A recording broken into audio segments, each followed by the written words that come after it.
Hello বন্ধুরা, আসসালামু আলাইকুম। আশা করি যে যেখানে আছেন সকলেই ভালো আছেন। ভিভো আমাদের মাঝে তাদের Y21 ফোনটি সাকসেসর ভিভো Y22 ফোনটি এই নভেম্বর মাসে অফিসিয়ালভাবে লঞ্চ করতে যাচ্ছে। আজকের ভিডিওতে আমরা এই ফোনটি নিয়ে আপনাদের ফুল ডিটেল জানিয়ে দিব। এই ফোনটিতে কী কী স্পেসিফিকেশন দিয়ে ভিভো আমাদের মাঝে নিয়ে এসেছে আর এই ফোনটির দাম কত রাখা হয়েছে। আর ভিডিও শেষে জানিয়ে দেব এই ফোনটি যে দামে লঞ্চ হচ্ছে এই দামে কি এই ফোনটি আপনার নেওয়া ঠিক হবে কিনা। সো এই ফোনটি সম্পর্কে ফুল ডিটেল জানতে হলে আপনাকে বলবো সম্পূর্ণ ভিডিওটি কন্টিনিউ করার জন্য। এই ফোনটি কম দামি ফোন হলেও এই ফোনটির একটি ফিচার আমার কাছে দুর্দান্ত লেগেছে। যেমন এই ফোনটিতে দেওয়া হয়েছে IPX4 রেটিং, যার ফলে এই ফোনটি পানি প্রতিরোধী, যার ফলে হালকা পাতলা পানিতে ভিজলেও এই ফোনটিতে তেমন কোনো সমস্যা হবে না, যার ফলে একবারে লোয়ার বাজেট সেগমেন্টের ফোনেও আমরা ওয়াটার রেজিস্ট্যান্সের সাপোর্ট পাচ্ছি। তো চলুন আর কথা না বাড়িয়ে আমরা সরাসরি চলে যাই মূল ভিডিওতে। তবে মূল ভিডিওতে যাওয়ার আগে আপনার কাছে বরাবরের মতো ছোট্ট রিকোয়েস্ট, আপনি যদি আমাদের চ্যানেলটি প্রথমবার ভিজিট করে থাকেন তাহলে প্লিজ আমাদের চ্যানেলটি সাবস্ক্রাইব করে পাশে থাকা বেল আইকনটি প্রেস করে রাখুন। আর অলরেডি সাবস্ক্রাইব করে থাকলে থ্যাংক ইউ সো মাচ। প্রথমে আসা যাক এই ফোনটির লুক ও ডিজাইনে। এই ফোনটির ব্যাক প্যানেলটি প্লাস্টিকের, আর এই ফোনটির ব্যাক প্যানেলটি দেখতে কিন্তু আমার কাছে বেশ ভালো লেগেছে। আর এই ফোনটির বডি ফ্রেমটিও প্লাস্টিকের, এর নিচের দিকে দেওয়া হয়েছে USB Type-C এবং স্পিকার। আর এই ফোনটির ব্যাক সাইডে পেয়ে যাবেন ডুয়েল ক্যামেরা সেটআপ এবং এই ফোনটির ফ্রন্টে দেওয়া হয়েছে গ্লাসের প্রোটেকশন, তবে এখানে দেওয়া হয়েছে একটি water drop notch cutting display. So এই ফোনটির লুক ও ডিজাইন আমার কাছে মোটামুটি লেগেছে। আপনাদের কাছে কেমন লেগেছে তা কমেন্ট করে জানাতে পারেন। এবার আসা যাক এই ফোনটির ডিসপ্লেতে।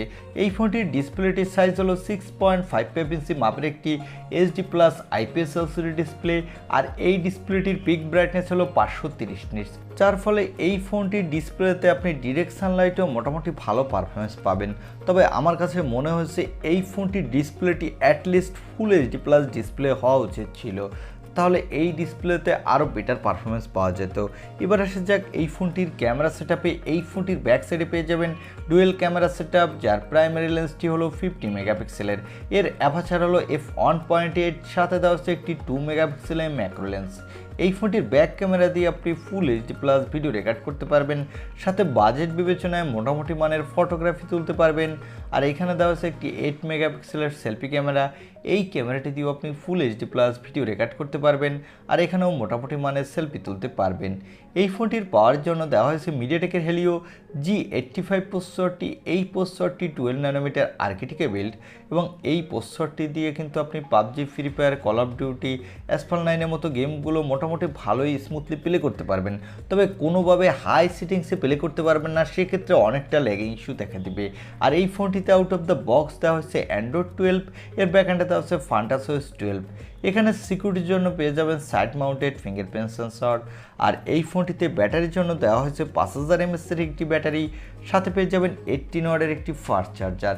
তবে এই ফোনটির ভালো ব্যাপার হলো এই ফোনটিতে দেওয়া হয়েছে extra dedicated micro SD card slot, যার ফলে আপনি চাইলে আপনার ইচ্ছা মতো স্টোরেজ বাড়িয়ে নিতে পারবেন। এবং আগেই তো বলেছি এই ফোনটি IP5X রেটিং প্রাপ্ত, যার ফলে এই ফোনটি ডাস্ট প্রুফ এবং এই ফোনটি X4 ওয়াটার রেজিস্ট্যান্স, যার ফলে এই ফোনটি হালকা পাতলা পানিতে ভিজলেও কোনো সমস্যা হবে না। এই ফোনটি 2টি র্যাম ভেরিয়েন্টে মার্কেটে লঞ্চ হবে। এর বেস ভেরিয়েন্ট হলো 464GB এবং টপ ভেরিয়েন্ট হলো 6128GB। আর এই ফোনটি 3টি কালার ভেরিয়েন্টে মার্কেটে পাবেন।